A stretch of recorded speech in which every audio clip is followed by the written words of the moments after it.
Super Supportive by Sleyca. Chapter 74. A Busy Morning, Part 2.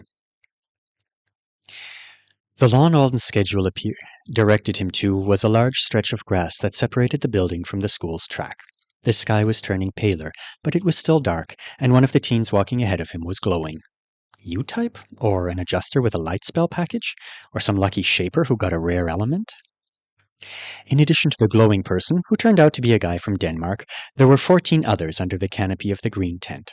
Feeling nervous, Alden sat down at a picnic table with a glow guy and 2 girls. A moment later, a short, red-headed woman with tons of freckles bounded up to them.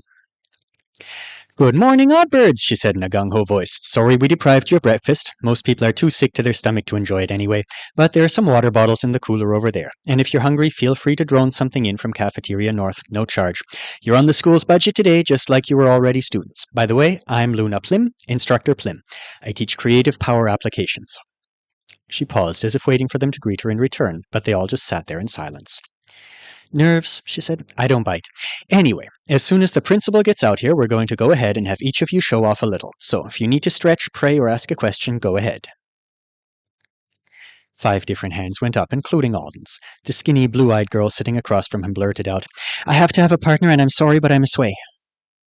Everyone stared at her with frowns on their faces while they tried to figure out what she'd said. Finally, a tall guy at the next picnic table said, "No, thank you." Instructor Plim cleared her throat. "Mina here is a next-gen sway. In case you're not up to date with the latest and greatest avowed news, the Council's complaints to the Triplanets have finally yielded results. And for the past few years, sways have been getting much more variety as far as class refinement options go. Mina, why don't you tell us about your talents and how you hope to use them?" Mina looked like she'd rather crawl under the table and hide, but she said, "I have a spell that relaxes my target and—" The teacher coughed. "Just a little slower, maybe?" The girl took a huge breath. I have a spell that will relax you, and I have an S-rank alteration that will let me block distractions from your mind as they pop up. I also have reverts for both if they're necessary, and a couple of other things that I'm not going to try today." She glanced around at the others desperately. Nobody seemed to want to meet her eyes. Luna Plim spoke up again. "Mina is in this group because to complete her entrance requirements it was decided that she would need to gain the cooperation of at least some of her future classmates." It made sense. A sway with the kind of helper mind control the girl had was still a sway. If she wanted to work with other heroes, even those with those talents, she was going to have to get permission from her teammates every time she used her powers. Only now that everyone knew she needed their help to have a chance of getting into the program, several people were staring at their own fingernails or the blades of grass beneath their feet like they were the most fascinating things in the world. "Those sound like support talents," Alden said finally. "You didn't take any other reader or manipulator powers?" "I'm not going to use anything like that today," Mina said, looking at him hopefully. That wasn't a no, but now that he'd spoken, he didn't want to say, "Never mind, fail, you brain scrambler." After all, his own skill required a partner if he wanted to do more than play with his magic umbrella. He thought he'd be the only one here in that situation. "I guess I would be fine with it if you shared your avowed profile so I could actually read your talent descriptions." Her face reddened. "Sorry," he said. "I just wouldn't feel comfortable with it otherwise." When she didn't reply, the teacher asked, "How do you feel about that suggestion, Mina?" The girl clenched her jaw and shook her head. "Really?" thought Alden. "Well, I'm going to have to say no, then." Instructor Plim sighed. "In that case, Mina, you've failed again. Regular buses should be running by now. Have a safe trip back home." The girl grabbed her purse and hurried off, wiping tears from her eyes with the back of her arm. Alden felt awful, but at the same time, "I thought it was a reasonable suggestion," he muttered. "It was completely reasonable," said a boy who was lying on a bench with his hands behind his head, like he was here for a nap. He had an S on his forehead and an Inesidoran accent. "Willingly letting her access your brain for one thing makes it easier for her to do something else to you without any detection. If she didn't have some nasty talent lurking on her profile, she'd have shared it. And if she's got a nasty talent, she's an idiot. Everyone knows if you're going for the next-gen nice kind of sway, you don't pick things that will scare other people off." Alden was guessing that was something island kids knew. He'd never lived the kind of life where he'd had to think about it himself, but it did make sense. "Other questions?" Instructor Plim asked. Her chipper attitude was back, as if she hadn't just sent someone off crying. "Alden, you had one, didn't you?" He looked back at her. Yes, I wanted to ask about the entrustment component of my skill. I bought something that's already under my control, so technically nobody has to entrust me with anything, but that reduces my flexibility a lot, and I wasn't sure. Interesting, you were thinking ahead. And you brought a tool of some kind. That's exactly the kind of thing we're here to figure out before we send you off for the rest of the day's tests. She stared off into space for a second. He didn't know if she was thinking, reading the profile and skill description he'd provided the school with, or texting someone else. Don't worry about it, she said after a minute. Since you came prepared, we won't make you jump through any extra hoops. We do have you scheduled for some things that will necessitate you dropping your item, but one of the faculty will entrust, is that the term you want to use? You with it again if the other students aren't willing to play along. If you want to use additional items, you'll have to get your hands on them yourself however you can. Sound fair? He nodded. I am so glad I brought the umbrella. Otherwise, he'd have to con people into giving him things all day long. It was fascinating to listen to the others' questions. The group of odd birds was really odd. The glowing boy was a shaper, an A-rank who controlled light as an element. It wasn't totally unheard of, but it was rare enough that Alden didn't know what could be done with it, and apparently the other avowed didn't either. This was his second time around. He was trying to figure out how to use the starter skill for invisibility, but he hadn't quite gotten there yet. And he was trying to figure out how to burn things, but he hadn't quite gotten there yet either. It made it hard for the faculty to decide what he could actually do to show off his talents. There was a B-rank brute girl who could elongate and strengthen her limbs. It made her look like a morph, but she was listed as something the system was calling a flail brute instead, so she apparently wouldn't be getting access to the full variety of shapeshifter options moving forward. The guy who'd been lying down on the bench was an adjuster who'd gotten a rare spell path offer from the system and had taken it. He'd only received one starting skill and one spell impression, which was very uncommon for his class and rank. The skill let him read the recent history of non-living objects. The spell let him return them to a past state. You sound like the world's greatest repairman, not a superhero, another boy muttered. The adjuster flipped him off. Principal Saleh appeared not long after they'd finished asking all of their most pressing questions and looked around. This way? She asked Instructor Plim. The teacher shrugged. She wasn't good at making her case. Alden here offered to partner with her if she'd show her full profile, and she refused. The principal said. She glanced at Alden briefly and arched a dark brow at him. All right, who do I get to beat up first? Despite the principal's words, no beating went on. She and Instructor Plim each pulled a student onto the lawn for a brief talk and power demonstration. Everyone else sat around the tables watching and eating breakfast. Alden pulled a meal prep container out of his bag. The motivational label Natalie had chosen for a day said, "Hard work never fails." He bit into a breakfast wrap while he watched Principal Saleh encourage the nervous flail brute girl to take its swing at her own outstretched arm. Just trying to gauge the power output of all us freaky ones, said the adjuster. He had a very dark brown hair and that looked like it had received a lot of attention in the mirror this morning. He was eyeing Alden's breakfast curiously while he spread cream cheese on top of his own strawberry-filled croissant. So that we don't kill the more predictable people, or get killed by them. Hey, what's your class? Me? Alden asked. Yes, you asked questions about your skill, but I couldn't tell what class it belonged to. Are you a rare adjuster path 2, or a U? Rabbit. The boy choked on a mouthful full of pastry. Then he laughed. For real? That's fun.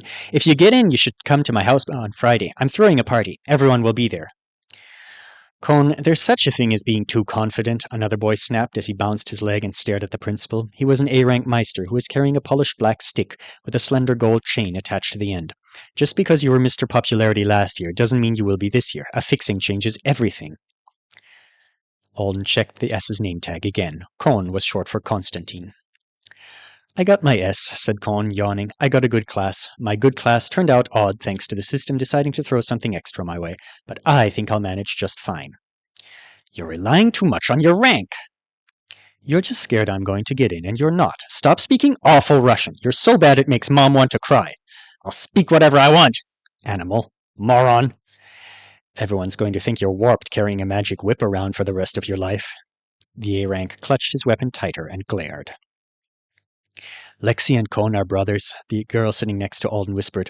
I go to the same school as them. Lexi's a year older, but they got selected around the same time. I think he's jealous. You know I can hear you, don't you? Lexi spat. Careful, my big brother likes to hit people with whips, Constantine said gleefully. Then he sniffed the air. What in Apex are you eating for breakfast, rabbit guy? And why does it smell like sunshine? Everyone else started sniffing too. Must be something else, said Alden, grabbing the other half of his wrap quickly and biting into it. This is just beans and lettuce and grains. Health food. Gross. And a pineapple salsa.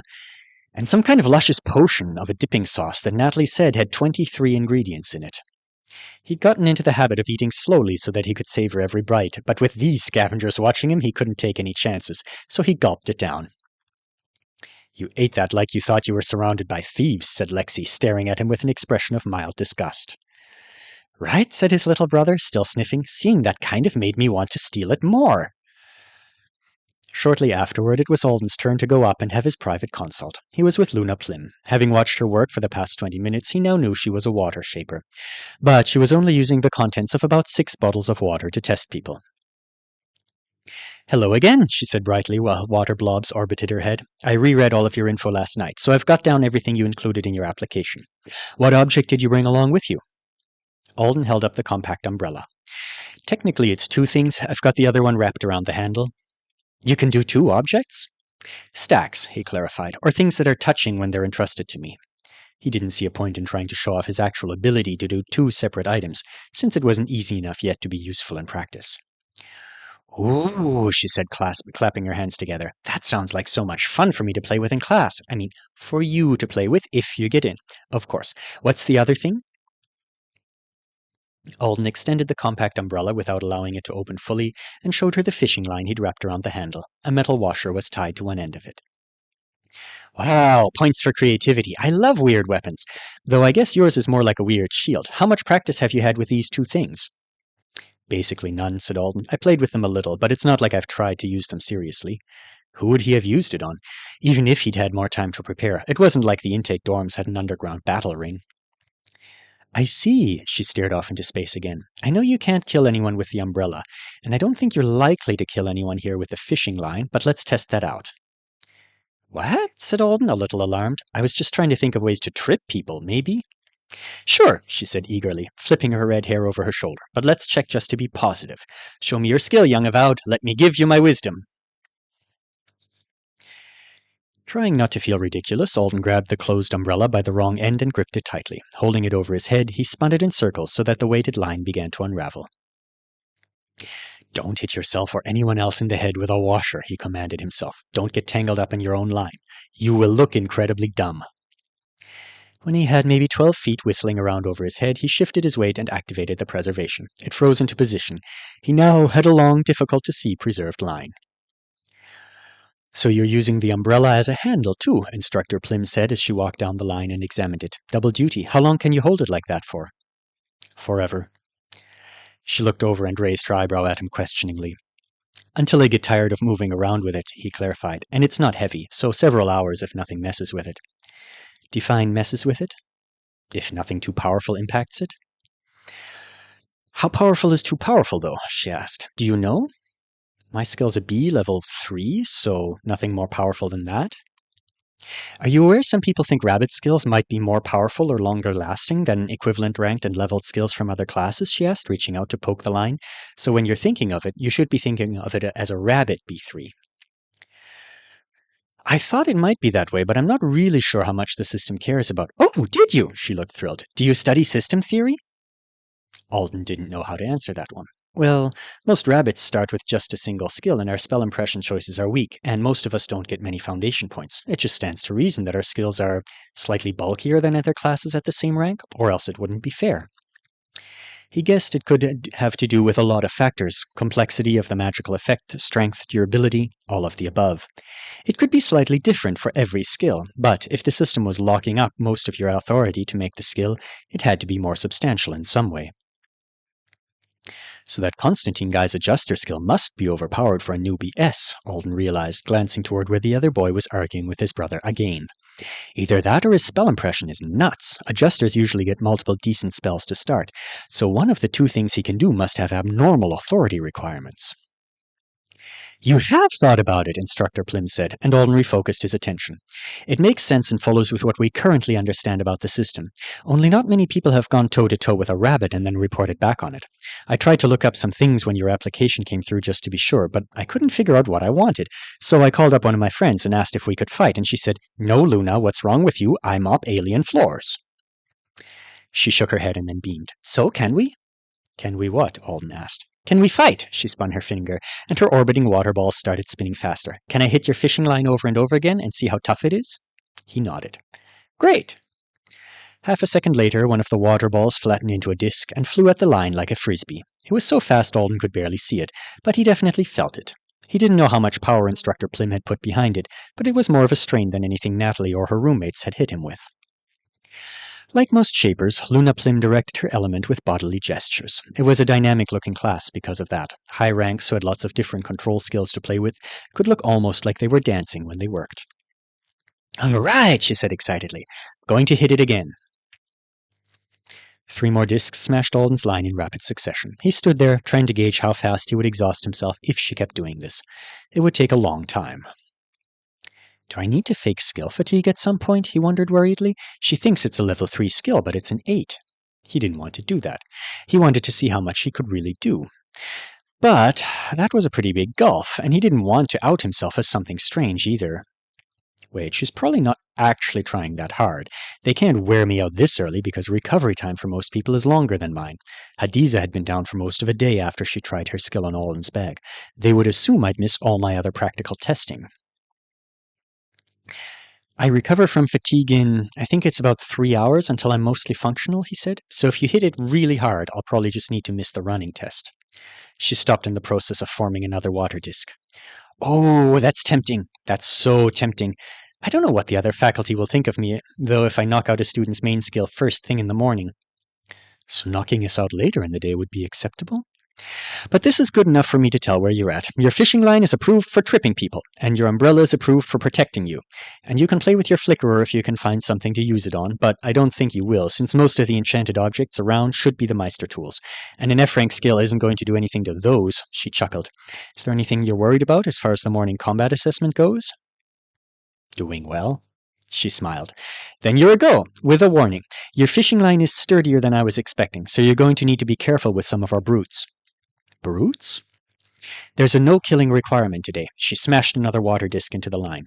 And your tool here is more dangerous than you're thinking. People who grow up knowing about Avowed, mostly through the news cycle and entertainment media, tend to assume brutes are more unbreakable than they really are. You have to remember, the ones who become superheroes have much more complete talent packages and knowledge of their weaknesses than those who are just starting out. They don't make many mistakes. Kids do all the time. It depends on the subclass rank and skills. But most of the brutes here aren't equipped to take narrow point damage at their maximum speed. She pointed at the clothesline. It's too skinny. When I read your description of your skill, I was assuming you created more of a bubble shape around the object, like other shields I've seen. But it seems you freeze it in exactly the shape it's in. A clueless speedster would slice through their own neck smashing into this. So, our gym suits would register that as a kill. I can just not use it, Alden said quickly. In fact, maybe I shouldn't. I don't want... Oh no, you should use it. It's so interesting. Well, it's your choice, but I'm curious to see how you'll do with it. Just be careful and don't get yourself disqualified. Now, if you could cancel the skill, I wanted to see... Alden let the preservation fall and the line went right back to spinning. Yes, so exciting.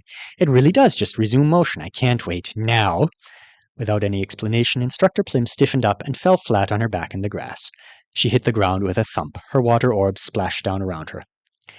A couple of people under the tent called out an alarm, and the principal looked over from where she was working with Lexi. Instructor Plim, she said with a sigh. I'm injured, Instructor Plim announced. I want to be frozen in time for science. I mean rescued. Please rescue me. Right, thought Alden. I guess they would want to see that part of the skill, too. But just as he targeted the creative applications teacher, Principal Saleh walked across the grass towards them.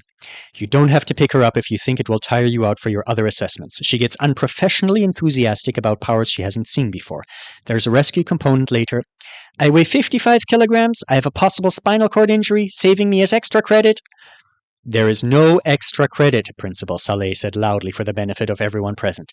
None of you are even being judged right now. We're just making sure we understand your powers so that you're prepared for the rest of the day, and our faculty are prepared for you. I have no idea how to pick someone up with a possible spinal cord injury, said Alden. Since she doesn't actually have one, you can just throw her around however you like. If you're going to indulge her, then... She stepped over to the other teacher, bent, and picked the redhead up like she was light as a feather. Here, take her. I'll offer advice for you if I think of anything after I see your skill work. At least that way it won't be completely pointless. Alden carried the teacher around for a few seconds. This is really strange looking, Cone said. The adjuster boy had casually wandered over to watch. She's like a statue. You just haul people around like that all the time? It doesn't come up that often. Alden dropped preservation, and Instructor Plim looked at him in confusion for a second, before she lowered her arms from around his neck so that he could set her back down. This is actually my first time preserving a human. He'd only just realized it. The teacher was blinking excitedly around and examining herself. How long was I out? Less than a minute, the principal said, and that was plenty. Constantine, you're next with Instructor Plim. Alden, regardless of whether you are accepted into Selena North or not, you would benefit from emergency response classes. Carrying people is somewhat unusual for you since you lock them in place, and you should learn more about positioning and weight distribution. Yes, thank you, Alden said quickly. I'll do that. The principal headed back to Alexei. I'm now a time traveler, Instructor Plim said thoughtfully. Who's next? She completely missed everything Principal Saleh just said. Cone smiled and waved at her. Ooh, she said, the object reader. I have so many ideas what we can do together in my class. I mean, if you get in, of course. Let's talk about...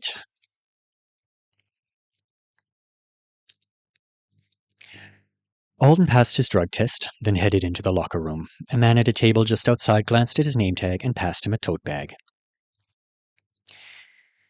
I feel like getting dressed is something we should all be able to do by ourselves by the time we're in high school, he said with a yawn. But, since we've already had one unfortunate incident this morning, this is a protective bodysuit.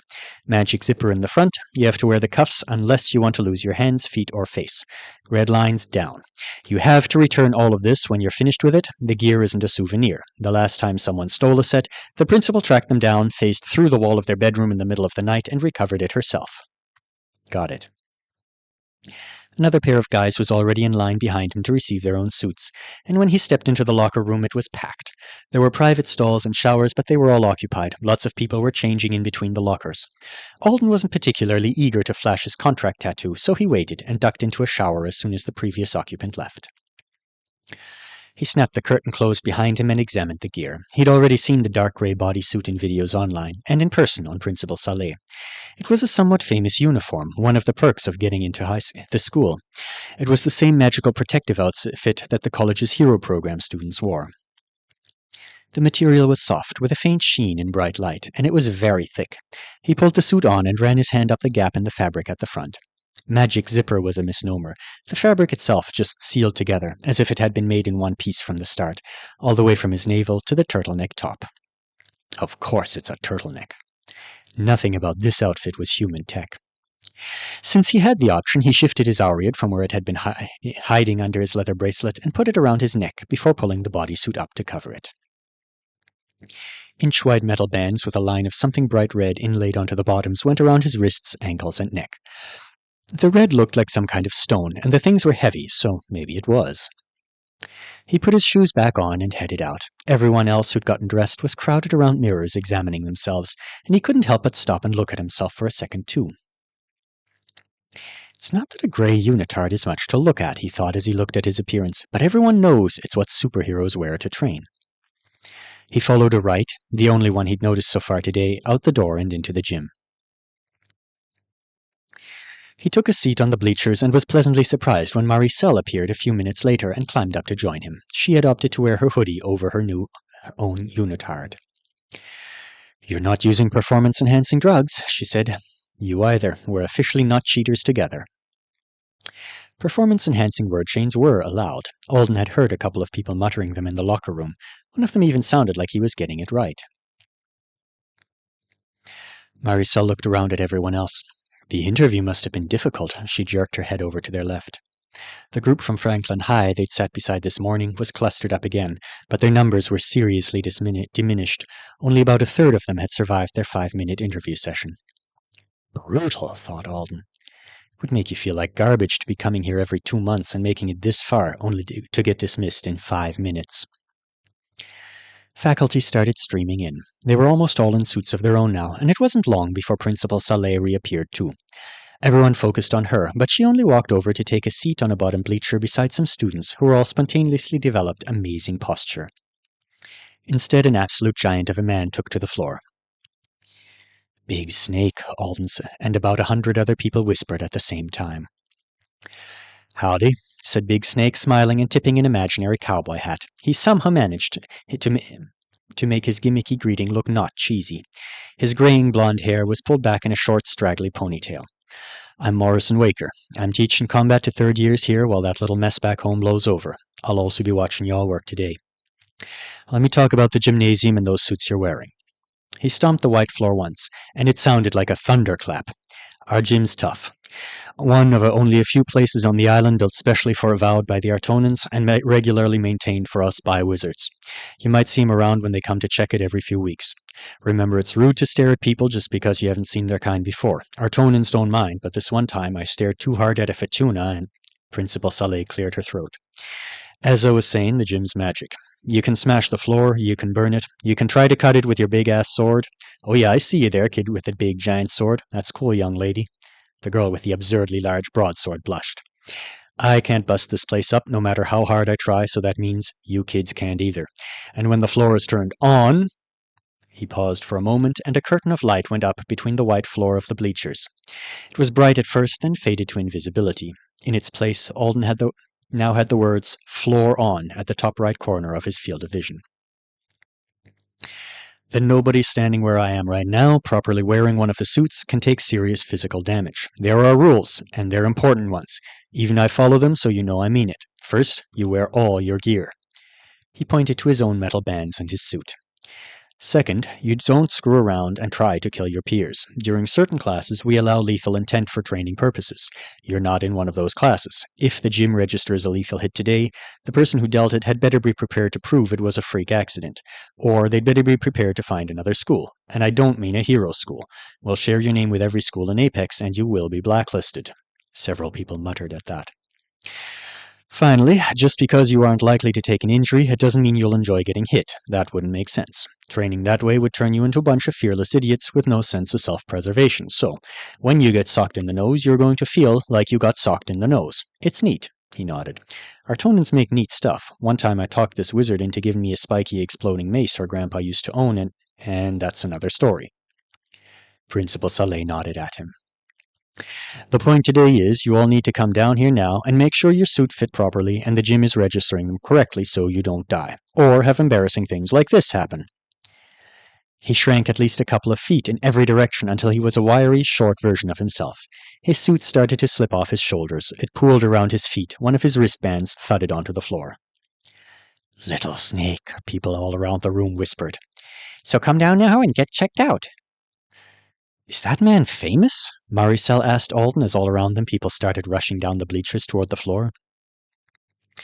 "You don't know Big and Little Snake?" Alden said, surprised. "He's one of the most popular heroes in America. He was top 3 in polling for more than a decade." "He's a morph brute?" Alden nodded. "A cool one. When he's big, he's incredibly strong. When he's little, he's incredibly fast. And his shift time is so quick. You just saw. It's only a few seconds." "Why is he here, then?" "He's an over-the-top kind of person," said Alden. "That's part of the reason he's so popular, and he's busy. He has extreme hobbies. New one every couple of years. They don't always work out." "How can a hobby be extreme?" "When I was little, he ran through every state in the contiguous U.S., and when he got to your state, he would knock down a tree, carve the wood into some of your state animals with his bare hands in front of a crowd, and then auction off the carvings for charity. He did that on weekends, and then headed back home to Texas to work for the rest of the week. He was their state hero." "Wouldn't carving a tree with your hands hurt?" "Maybe not if you're him." "Can he morph his fingernails into carving blades?" "Probably. Anyway, nobody had a problem with that, but a few years ago he decided he wanted some wolves. And if I remember correctly, ranchers protested against him, but he was at peak popularity with everyone else, and some of the other states were going to let him have them if Texas didn't, so he got his wolves." "They let him have wolves for fighting crime?" "Nah, he just enjoyed having a wolf reserve and running with them." Maricel stared across the gym at Big Snake. "He seems to love Triplanet's work, too. Like I said, he's really busy. I heard he only sleeps 2 hours a night. He got summoned, and while he was there, he told some wizard how much he loved his wolves, so they offered to make them better as his quest reward." "Better how?" "Bigger, stronger wolves, strong enough to make decent pets for a world-class superhero." "That's not legal in your country, is it?" "Of course not. Alden sighed. He stood up and they headed down to the bleachers. Anyway, the government was not happy about it. To make a point about Avowed getting out of line, someone sent a tank to shoot one of the wolves. Big Snake beat up the tank. And then there was this whole drama because a lot of people were fans of the giant wolves and Big and Little Snake, and others were worried that getting rid of the wolves would offend the wizard, but it was a crime, so the wolves still live in Texas, but Snake got banished. His feet hit the white floor and a notification appeared. Connected to Magifizz Gym. Floor on. Protections active. Can I hit you now? Maricel asked, looking around at a number of other people who were slapping each other with growing enthusiasm. I guess a light tap? She smacked him lightly on the arm. It felt normal. He tapped her on the arm, too. You guys look like cowards, a tall brute who'd come with them on the bus said. This is how you hit somebody. He drew back his fist and punched his own friend in the jaw. The friend fell to the floor, clutching his face. Oh shit, I'm sorry, I didn't mean to. They said it would hurt, Maricel said with narrowed eyes. Did you not believe them? Alden assumed that everyone was hitting and slapping each other out of curiosity, but it turned out that it had been started by the prospective students who'd made it this far in the admissions process previously. The gymnasium was interacting with the suits to check efficacy, and the students were supposed to be hitting each other. Some people had just begun early.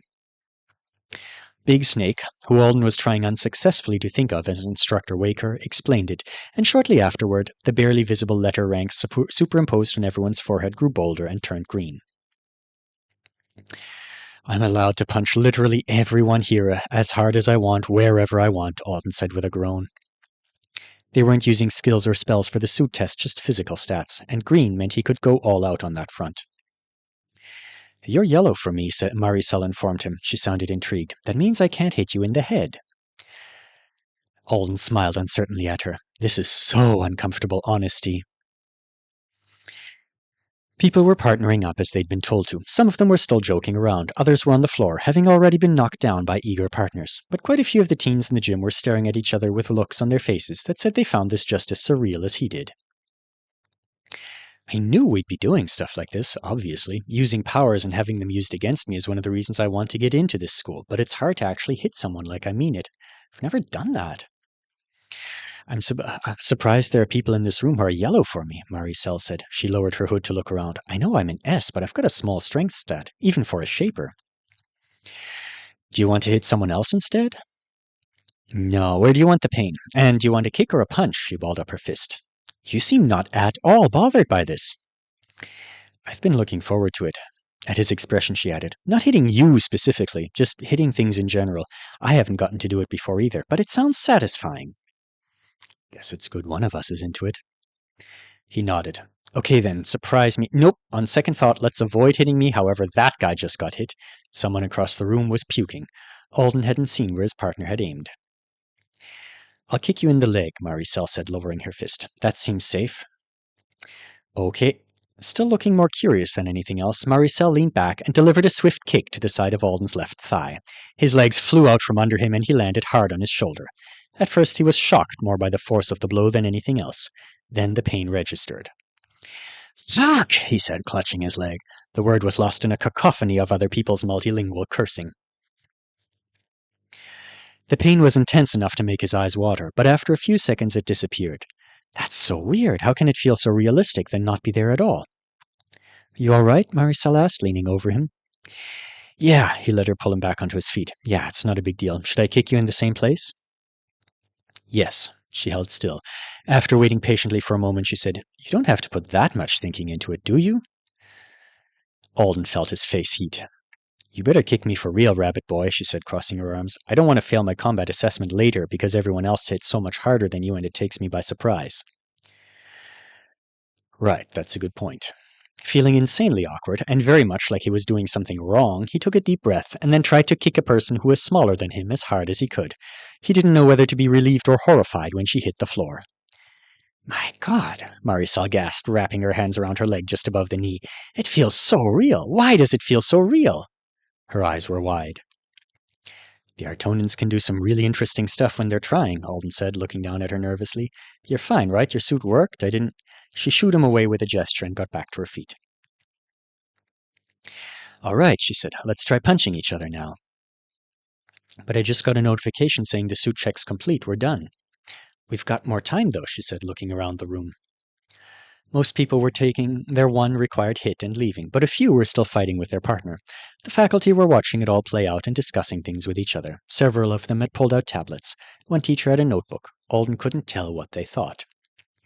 There were people here who clearly had martial arts training of various kinds, but the majority didn't, and the faculty were watching the nervous flailing kids as closely as the ones who had some idea of what they were doing. This is a training program. They're not expecting us to start out as combat geniuses. I'm assuming it helps if you are one, but for most people they have to be assessing things like general skill potential and attitude. It was obvious. Willingness to dish out a hit, willingness to take one, not freaking out. There wasn't a point in trying to get into this program if you weren't willing to be here in this gym. Yeah, we've got time, Alden said, trying to get his nerves in check. Want to use it to hit each other lots and get used to the suits? She was pulling the bands out of her pigtails and redoing them into a ponytail. She finally took off her hoodie and tossed it aside. She cracked her knuckles. She bounced a little on the balls of her feet. You can do this, Maricel, she whispered to herself, shaking out her hands. Hit him really hard. Oh boy, thought Alden, so this is how we get into superhero school.